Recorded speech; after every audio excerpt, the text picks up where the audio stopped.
জামালপুর ৩ আসন থেকে ৭ বারের সংসদ সদস্য মির্জা আজমের দাপট ছিল জেলা জুড়ে।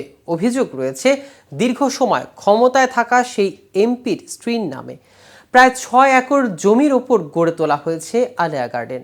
এই গার্ডেন হয়েছিল গরু মুরগির খামার, ২টি পুকুর, বিলাসবহুল ২টি আলিশান ভবন। এছাড়াও গার্ডেনটিতে করা হয়েছিল ফল ও ফুলের বাগান। এই নিয়ে বিস্তারিত থাকছে আজকের প্রতিবেদনের বাকি অংশে। কেটিভি নিউজ 24 চ্যানেল থেকে আপনাদের সাথে আছি আমি মাহমুদুর রহমান সিয়াম। এলাকাবাসীর অভিযোগ, মির্জা আজম ক্ষমতায় থাকা অবস্থায় তার স্ত্রী আলেয়া আজমের নামে গড়ে তোলেন একটি রিসোর্ট।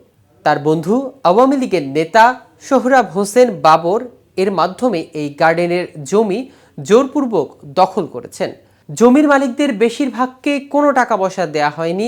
জমির মূল্য পেতে মির্জা আজম এবং তার স্ত্রী আলেয়া আজমের সঙ্গে দেখা করতে চাইলে নির্যাতন করা হতো বলে এমন অভিযোগ উঠেছে ভুক্তভোগীদের বিরুদ্ধে।